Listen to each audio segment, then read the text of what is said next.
ഇന്നെന്തിട്ടാണ് അമ്മൂമ്മ കഴിക്കാൻ? പറമ്പിന് പൊട്ടിച്ച ചീരയുണ്ട്. ചീരേ? ചിക്കനും മീനൊന്നില്ലേ? ചിക്കനും മീനൊന്നുമില്ല, മീൻകാരൻ വന്നാ വാങ്ങിക്കുക. അങ്ങനെ ചിക്കൻ വറുത്തായോട്ടാ? ഒന്നോ രണ്ടോ വറുത്തായോ? എപ്പോഴും വറുത്തത് എന്ന് പറഞ്ഞിട്ട് കഴിക്കലും പണി കണ്ട. ഇപ്പോഴത്തെ മീനൊന്നും അത്ര നല്ലതല്ല എപ്പോഴും കഴിക്കുന്നത്. അത് ശരിയാണ്. അത് പറഞ്ഞിട്ട് വന്നാ മേടിക്കാം.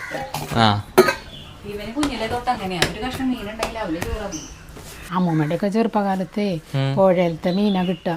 അമ്മൂമ്മയുടെ വീടിൻ്റെ അവിടെ എത്ര നല്ല മീനായിരുന്നു എന്നറിയാം. അത് നല്ല നല്ല മീനുകളാ. അത് വെച്ചും വറുത്തൊക്കെ കഴിച്ച് അന്നത്തെ കാലമല്ലല്ലോ ഇത്. അന്ന് ബ്രാല്, കരിമീൻ, ഞണ്ട്, പൂഴാൻ. എനിക്കതറിയില്ല. അന്നത്തെ കാലത്ത് നല്ല മീനാ, വലിയ മീനായിട്ട് കിട്ടും. അതൊക്കെ നല്ല മാംസമുള്ളത്. പിന്നെ ഓരോ ചെമ്മീൻ, പരല്, കണമ്പ്, അതൊക്കെ ഉണ്ട്. കടലിലത്തെ ഒരുവിധം മീനൊക്കെ പുഴയിലും ഉണ്ട്. അപ്പൊ പണ്ടൊന്നും ചിക്കൻ വെച്ചിരുന്നില്ലേ? അന്ന് ബ്രോയിലർ ചിക്കനൊന്നും ഇല്ല. വീട്ടിൽ വളർത്തുന്ന കോഴികൾ. അതിൽ നിന്ന് വല്ല വിരുന്നാരൊക്കെ വരുമ്പോ അപ്പ കോഴീനെ പിടിച്ച് കൊന്ന് കറി വെക്കും. അതൊക്കെ അന്ന് അങ്ങനെയാ.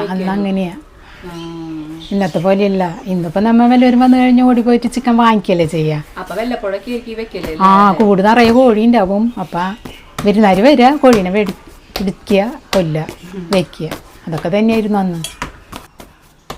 അപ്പൊ അമ്മൂമ്മയുടെ വീട് പുഴയുടെ അടുത്തായിരുന്ന?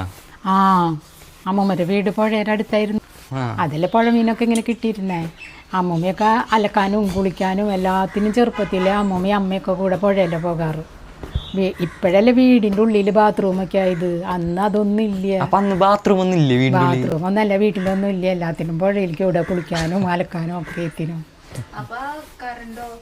കറണ്ടൊന്നുമില്ല. കറണ്ടൊക്കെ അന്ന് ഈ മണ്ണെണ്ണ വിളക്ക് കത്തിക്കുക.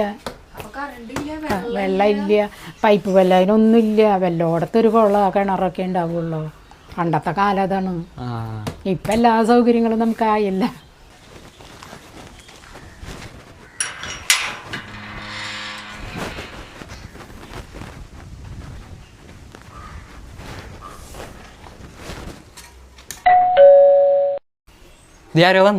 അയ്യോ, ആരാ വന്നേ? ഞാൻ പോയി നോക്കിയിട്ട് വരാം.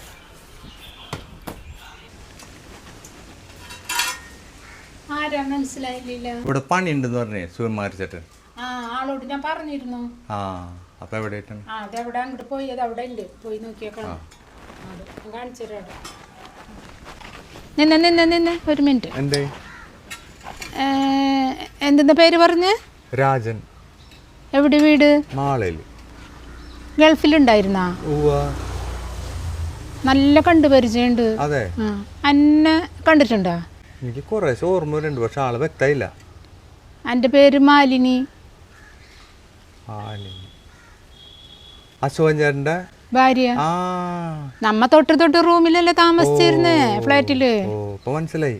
ഇതെന്ത് ഇതൊക്കെ പിടിച്ചിട്ട് നടക്കണ് ചേട്ടാ? ഇപ്പൊ ഇതാണ് എന്റെ ജോലി. എല്ലാം പോയി, സ്വത്തുക്കളൊക്കെ പോയി. അല്ല, ഒരുപാട് സ്വത്തുക്കൾ ഉണ്ടാക്കിയതല്ലേ, ഞങ്ങൾക്കറിയാലോ. എനിക്കറിഞ്ഞൂടെ? ഓരോ യോഗങ്ങളെല്ലാം നമുക്ക് എന്ത് പറയാൻ പറ്റും. അവിടെ നിന്ന് വന്നപ്പോൾ ഒരുപാട് സാമ്പത്തികവും സെറ്റപ്പൊക്കെ ആയിട്ടാണ് പോകുന്നത്.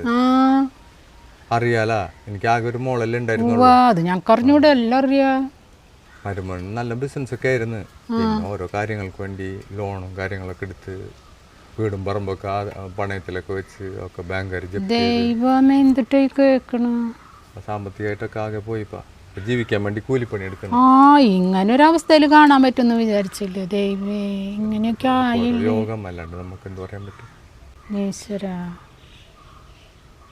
ഞാനെന്ന പണിയിൽ കയറട്ടെ.